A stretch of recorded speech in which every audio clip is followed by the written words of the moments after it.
When I think of sidecars, I think of something like this. Maybe we need to change our opinion because actually it's like this. This is Sidecar Racing and it's absolutely crazy. They are three-wheeled bikes that can hit 160 miles an hour on the residential streets of the Isle of Man. I'm pretty sure this is done on the same roads as the Isle of Man TT as well, for anyone that's interested. I've never watched the Isle of Man TT, to be fair. I have stated previously I'm not necessarily a huge motorsports fan, but this looks a little bit different. But what's incredible is that it takes two people to drive this thing. One on the controls and one manipulating the balance of the bike. And controlling this thing at that sort of speed with walls, curbs and blind crests must be terrifying. But not as much as being the passenger whilst doing that. So today, let me explain the engineering and the insane driving skill behind Sidecar Racing. Do you know what? It reminds me of two things, this. First impressions, I've not seen this video. There's two things it reminds me of. First of all, it reminds me of Tron, the film and game Tron, it just needs some lights coming out the back of it. And secondly, it reminds me of, have you ever seen the challenge where you've got a dining room table and you've got to kind of get from on top of it all the way underneath and back on top of it without touching the floor? The passenger type thing, the sidecar, seems to be that sort, climbing over. This is a Formula 2 sidecar, around 130 horsepower, 350 kilograms, including the riders, and a top speed of well over 160 miles per hour. They run standard 600cc 4-stroke bike engines and racing slicks. The speed they travel at is honestly astonishing. The amazing thing, and I find this with motorbikes as well, I think that the amazing thing is they can go so fast. They don't have to necessarily be stupidly high horsepower because they're so light, aerodynamic. They can go like shit off a shovel. Now, sidecar racing is huge, with many different classes and events. Is it? From circuits like Brands Hatch and Alton Park to the scariest of them all, the Isle of Man Snaefell Mountain Course. The Isle of Man, statistically the most dangerous races in the world, and by quite some margin. The number of horrific crashes is endless, but despite this, hundreds of racers across bikes, superbikes and sidecars rock up every year to take it on. Talking about the danger, it's not something I've known. And actually, I've never heard of sidecar racing before. I've never heard of it. So they're saying it's big. Maybe it's simply the fact that I'm not in that world, so I don't know about it. Le Mans, F1, supercars, NASCAR, screw it. Sidecars is where you've got to have some serious balls, and MotoGP. Those two things. So, for example, in MotoGP, I really appreciate the fact that I know how low down you've got to get when you're making bends. Your knee is touching the floor almost. And with this, you can see how the wheels are going off, and you're so much relying on teamwork. The guy and the passenger making sure that he distributes weight properly. If he doesn't, it's your curtains. And whilst I do moan about organisers making tracks too sterile at the moment with massive runoffs, the risks at the TT are far higher than I personally would take. One misjudgment or one mechanical failure could send you off a hill or it just into a disappeared. It was the like a magic weaves act. through tight island roads for 38 miles with tight sections and more open weaving sections where riders are flat out for minutes at a time. These sidecars manage an average of 120 miles per hour around He's literally fallen off. turns. And to put this into perspective, the top class of superbikes, which are far, far lighter, manage this with a 130 miles per hour average. I do know Guy Martin has some serious kahunas. TT is a time trial event that is held over a fortnight. 1 week of practice, and you're going to need every minute of that, and a week of races. They set the riders off 10 seconds apart. So whilst you are racing the clock, if you're quick, you have to put in some ballsy overtakes too. If you want to see loads of quality footage on this, check out the Freewheeling channel linked below. And thank you to them for supplying a lot of the footage for this video. And this track would be terrifying in a car, with 4 wheels and a roll cage, 1 driver, and the ability to take left and right-handed corners at the same sort of speed. But sidecars have none of these things. But before we get into it, some lingo. I'll make assumptions quickly because, you know, why not? I'm assuming it's a car is the weight's distributed evenly, whereas these sidecars, for example, there's less weight on the passenger side.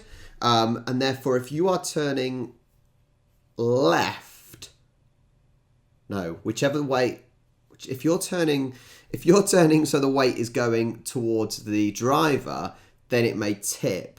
But if you're going towards the passenger, then it won't necessarily tip. So therefore, the speeds can't be the same, and you are really relying on that passenger to make that weight correct. That's why I'm assuming you can't necessarily do it at the same speed like you can in a car. The car itself is called an outfit. The person on the right is Those called tyres, the driver, they are like and the Tron. madman who's hanging off the side is called a passenger. Anyway, from an engineering perspective, what makes these sidecars unusual is that they aren't symmetrical. They have 2 wheels in line and then 1 on the side. So when I'm driving on track, whether it's in Caterhams or Formula 1 cars, you get a feel for the car's cornering ability and then apply this to both left-handers and right-handers. However, these sidecars actually take right-handers far quicker than left-handers. And this is down to, in right-handers, the outfit leaning on that sidecar wheel, where in left-handers, the whole thing wants to tip over. Years ago, these and the passenger would have to get so far over to the left to make sure that it just doesn't tip up. My assumptions were right. I like these moments. It's like when I'm watching football, for example, and I'm moaning about whatever team or what a player's done, and I say it out loud, and then the commentators say the same thing, like, yeah. outfits used to look more like a bike and sidecar. However, now they are bespoke racing units with advanced aero and much improved performance. They are powered by a single rear wheel, the one behind the driver, and are steered by the front wheel through some very small handlebars. They can also outbrake superbikes down to the huge slick tyres and the enormous car brakes that stop all 3 wheels. And look here, they use flat racing tyres rather than the rounded bike tyres, so they have a much larger contact patch, so more grip in the corners and especially on the brakes. Now to the question I'm sure you're all wondering. What about the dude on the back? Well, they are called passengers, or more casually, monkeys. And that kind of makes sense. The nickname of being called monkeys. That's brilliant. These guys have to be incredibly fit just to hold on at these speeds and G-forces. Their role is to maintain the balance of the outfit. Without them, the sidecar just wouldn't work. It would be minutes a lap slower around the TT course. So they cling. I almost want to, I won't, but I almost want to insert the clip that Aussie Man did of all the guys on the speedboat where they're going over the bumps and they're holding on. Staying out of the airflow on the straights and hang off either side around the corners, essentially making up for the uneven handling of the sidecar. Around right-handers, they climb over the top of the driver to keep the weight on the inside tyres. Then on left-handers, they hand precariously over the side of the bike. And this is the bit that looks the most sketchy. They very often skid their backs along the surface of the track and can even get knocked off if the driver gets it wrong. Along the straights, they duck out of the airflow, then pop up in the braking zones to add as much drag as possible. Then as the driver turns into the corner, they have to quickly but carefully get in position so that the bike sticks. I'm sure, like I've said with all sports, I think these guys would get used to it and it wouldn't be as daunting, I don't think, as someone looking at it for the first time, because I've never seen this. It's very much like sports, the professional and the elite sportsman. They make sports look easy. These guys are making it look easy, for sure. So in a car, you trail brake into the corner, meaning you gently release the brake pressure as you enter.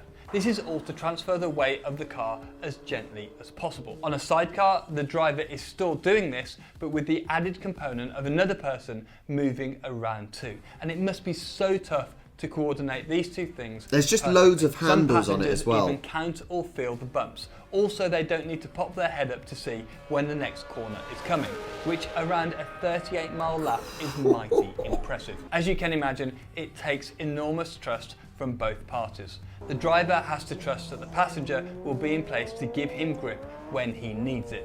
Then the passenger has to trust the driver that he's got his estimations right. The passengers hold on to a few specific handles. The main one is in the centre of the bike. The riders hold this through the highest G sections, the braking zones, where they have to be up pretty high on the bike whilst the driver is on the anchors. Then there are several smaller holes around the sidecar for the cornering sections, as well as a specially shaped platform with places for the passenger to jam their foot in for grip. It really is like rock climbing at 150 miles per hour. Now, what I find mad is also what the driver has to do. It's not like a car where the grip is more predictable and the balance of the car is pretty steady.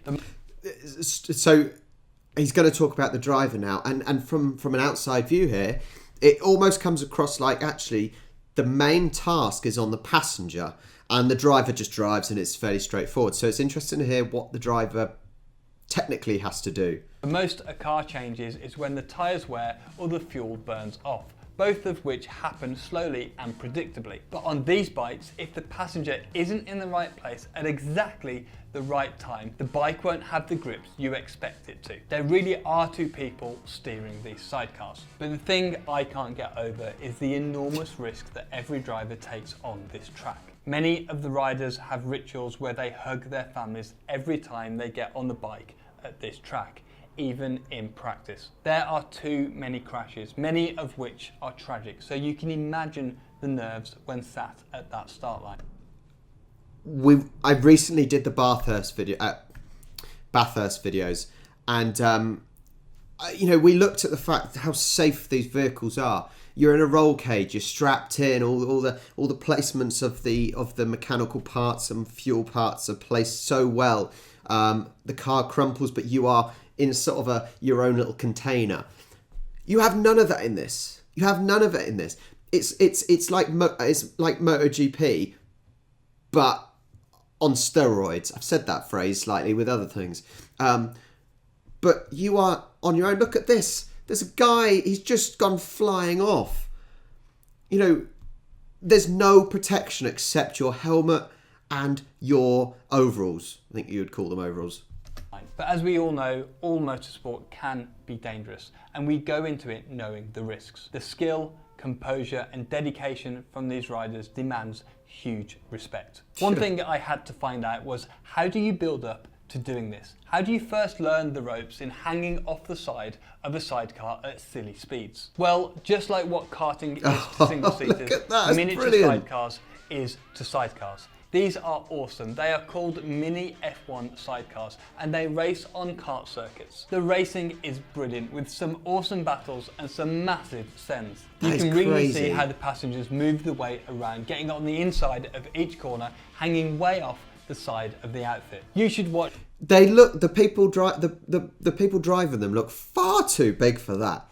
It just looks silly. Watch this video where we explain another mad class of motorsport. Honestly, this, as I said, screw F1, screw NASCAR, supercars, whatever. This is insane. As the title actually says, I didn't look at that when I said. Wow. And so much for me thinking some old boy with their dog in the sidecar. It's amazing because I've never heard of this. I wonder if you guys have. Let me know, I suppose, in the comments down below. Would you be brave enough to do this? I think I'd be brave enough to drive. I don't think I'd be brave enough to be the passenger, though. No way. Anyway, thank you for watching. We're going to explore lots of different things. I'll catch you next time.